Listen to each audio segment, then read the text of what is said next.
Selamat datang pemirsa, Anda menyaksikan Orbit Fakta. Untuk pertama kalinya, F-16 Ukraina disebut berhasil menjatuhkan pesawat tempur Rusia dalam pertempuran udara.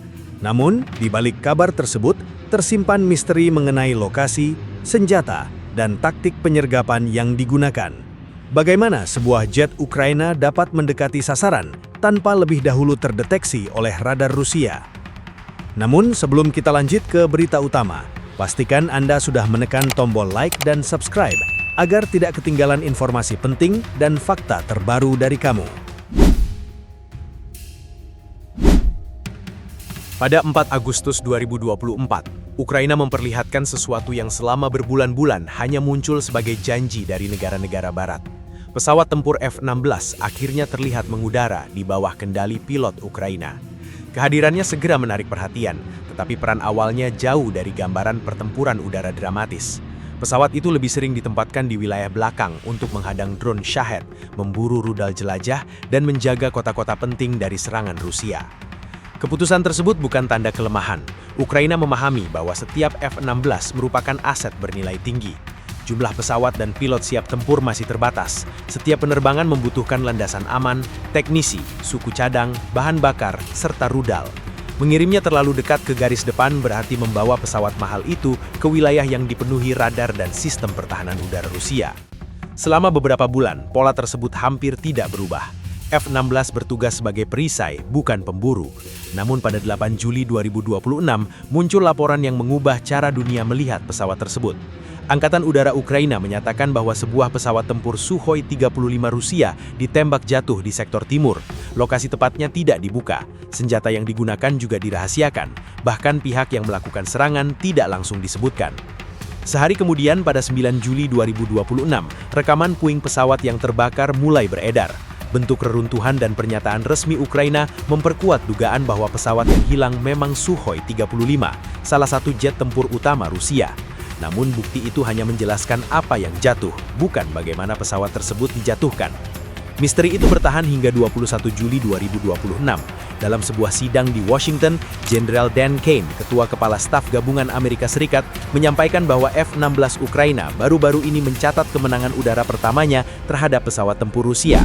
Untuk pertama kalinya, peran F-16 Ukraina disebut telah berubah dari penjaga wilayah belakang menjadi pelaku serangan udara terhadap jet Rusia. Tidak ada konfirmasi bahwa pesawat yang dimaksud adalah Sukhoi 35 yang jatuh pada 8 Juli. Kedekatan waktunya membuat banyak pihak menghubungkan kedua peristiwa tersebut, tetapi rincian tetap tertutup. Tanggal pasti pertempuran, jenis rudal, jarak penembakan, arah pendekatan, serta kondisi cuaca tidak diumumkan. Kerahasiaan itu kemungkinan disengaja. Dalam perang udara, satu detail kecil dapat membuka seluruh pola operasi. Rusia dapat mempelajari jalur penerbangan, ketinggian serangan, atau waktu kemunculan F-16 untuk menyiapkan respons berikutnya. Dengan menahan informasi, Ukraina membiarkan lawannya mengetahui hasilnya, tetapi tidak memahami cara jebakan itu bekerja.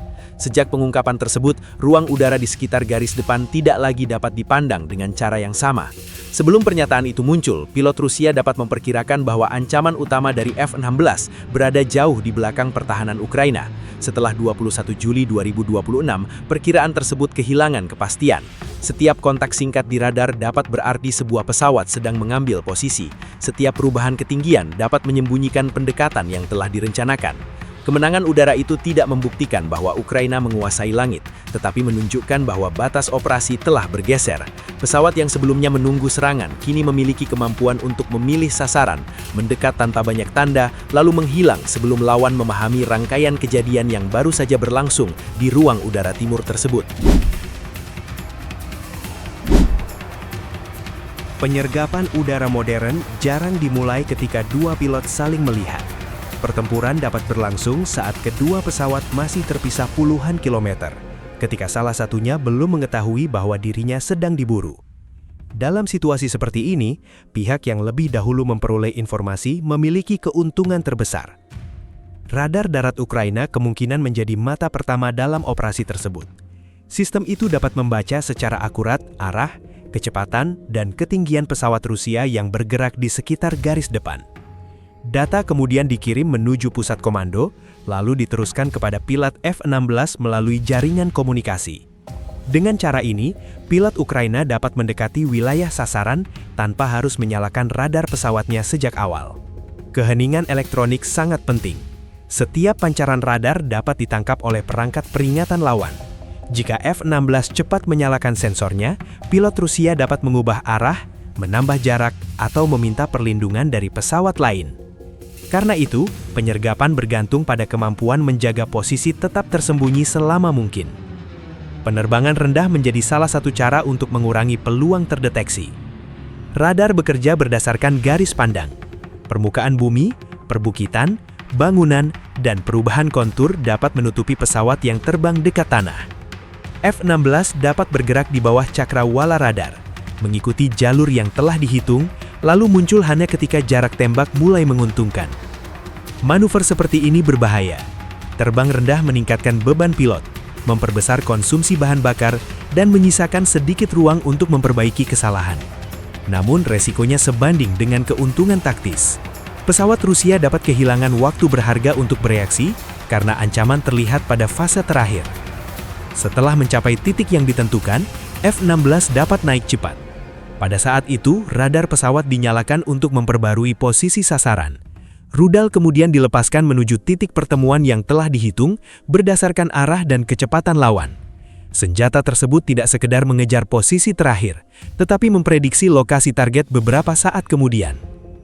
Pilot Rusia mungkin baru menerima peringatan setelah proses ini berjalan. Sistem di kokpit dapat mendeteksi pancaran radar, peluncuran rudal, atau pencari sasaran yang mulai aktif. Waktu untuk bertindak menjadi sangat sempit.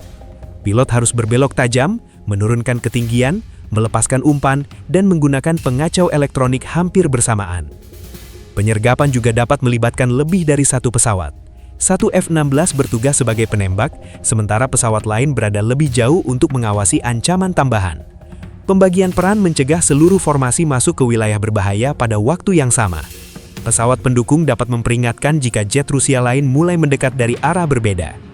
Dalam pola operasi tersebut, F-16 bukan pemburu tunggal. Radar darat menemukan sasaran. Pusat komando menyusun gambaran ruang udara. Jaringan komunikasi mengirimkan pembaruan. Pilot membawa rudal menuju posisi yang tepat. Semua unsur bekerja bersama dalam waktu singkat dan dengan kesalahan yang sangat kecil. Keunggulan Sukhoi 35 pada radar, manuver dan jangkauan rudal tetap berbahaya. Namun sensor yang kuat tidak dapat memantau seluruh arah secara bersamaan. Pilot juga harus membagi perhatian antara navigasi, komunikasi, pencarian target, dan ancaman dari darat. Jika pesawat Rusia sedang berfokus pada tugas lain, celah beberapa detik dapat muncul. Pada titik inilah penyergapan memperoleh kekuatannya.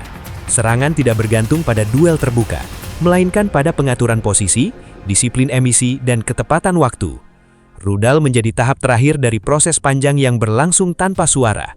Ketika peringatan muncul di kokpit lawan, keputusan mungkin sudah dibuat jauh sebelumnya oleh jaringan yang bekerja di luar pandangan. Setelah pengungkapan pada 21 Juli 2026, Rusia pasti mulai meninjau ulang pola penerbangan di sekitar garis depan. Perubahan pertama kemungkinan terjadi pada jarak operasi. Pesawat tempur Rusia dapat memilih tetap lebih jauh dari wilayah yang dicurigai menjadi jalur masuk F-16, lalu melepaskan rudal dari posisi yang dianggap lebih aman. Langkah tersebut mengurangi risiko, tetapi juga membawa konsekuensi. Semakin jauh pesawat berada dari sasaran, semakin terbatas waktu untuk mengawasi medan, dan semakin besar kebutuhan bahan bakar. Pesawat pengawal harus bekerja lebih lama, sementara misi serangan menjadi lebih rumit, karena setiap formasi harus memperhitungkan ancaman yang mungkin muncul tanpa peringatan. Rusia juga dapat meningkatkan penggunaan drone pengintai. Perangkat itu dapat mengamati pangkalan, jalur penghubung, tempat penyimpanan bahan bakar, dan aktivitas kendaraan teknis. Tujuannya bukan hanya menemukan pesawat yang sedang terparkir, tetapi membaca kebiasaan. Waktu lepas landas, arah keberangkatan, serta pola pergantian pangkalan dapat membentuk gambaran operasi yang berguna untuk serangan berikutnya. Radar jarak jauh kemudian dapat diarahkan ke wilayah yang paling sering dilewati. Jika pola penerbangan berhasil dikenali, Rusia dapat menempatkan pesawat tempur lain di sektor yang tidak biasa. Ancaman tidak harus datang dari depan. Satu pesawat dapat tampil sebagai umpan, sementara jet lain menunggu dari sisi berbeda dengan radar dalam kondisi siap. Jebakan semacam ini dirancang untuk memancing F-16 mendekat. Target palsu dapat terbang pada ketinggian tertentu, menunjukkan diri cukup lama, lalu menarik pesawat Ukraina menuju zona yang telah dipantau. Ketika F-16 bergerak untuk mengambil posisi tembak, radar darat dapat mengunci jalurnya, dan pesawat Rusia lain dapat menyerang dari luar perhatian pilot. Bahaya terbesar muncul ketika pilot Ukraina harus menghadapi ancaman dari udara dan darat secara bersamaan. Rudal pertahanan udara dapat membatasi ruang manuver, sementara jet lawan menutup jalur keluar. Dalam keadaan seperti itu, satu keputusan terlambat dapat membuat pemburu kehilangan keunggulan dan berubah menjadi sasaran. Masalah lain berada jauh dari langit. F-16 membutuhkan landasan bersih, teknisi terlatih, peralatan pengujian, suku cadang, bahan bakar, dan persediaan rudal. Semua kebutuhan itu meninggalkan jejak. Kendaraan logistik bergerak, personel berkumpul, dan aktivitas pangkalan meningkat sebelum penerbangan dilakukan. Karena itu, Ukraina kemungkinan menyebarkan pesawat ke beberapa lokasi. Sebagian dapat dipindahkan pada malam hari, ditempatkan dalam perlindungan atau diterbangkan dari pangkalan yang jarang digunakan. Perpindahan rutin membuat informasi pengintaian cepat kehilangan nilai. Sebuah lokasi yang aktif pagi hari dapat kosong beberapa jam kemudian. Kesalahan kecil dalam penyamaran dapat mengungkap landasan dan memberi lawan kesempatan menyerang sebelum pesawat sempat berpindah ke lokasi lain. Strategi penyebaran juga memaksa Rusia menggunakan lebih banyak drone dan rudal untuk mencari sasaran yang belum tentu berada di tempat yang diperkirakan. Setiap serangan gagal berarti sumber daya terbuang, tetapi setiap pangkalan yang ditemukan tetap menghadirkan berisiko besar bagi armada Ukraina yang jumlahnya terbatas. Penggunaan F-16 secara agresif akhirnya menjadi perhitungan antara peluang dan kerugian.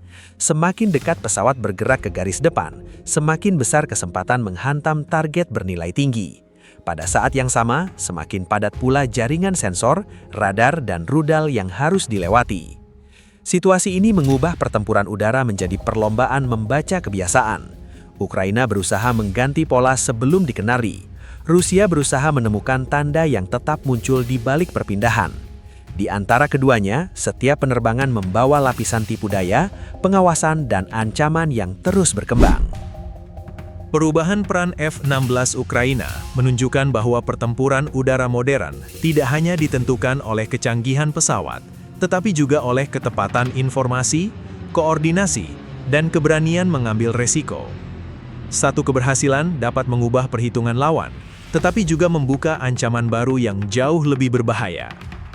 Perkembangan berikutnya akan memperlihatkan apakah Ukraina mampu mempertahankan pola serangan ini, atau Rusia berhasil menyiapkan langkah balasan yang lebih efektif. Jangan lupa untuk subscribe ke channel Orbit Fakta dan aktifkan lonceng notifikasi agar tidak ketinggalan informasi penting, berita terbaru, dan fakta menarik lainnya. Orbit Fakta, fakta dari orbit untuk seluruh dunia. Terima kasih telah menyaksikan. Sampai jumpa.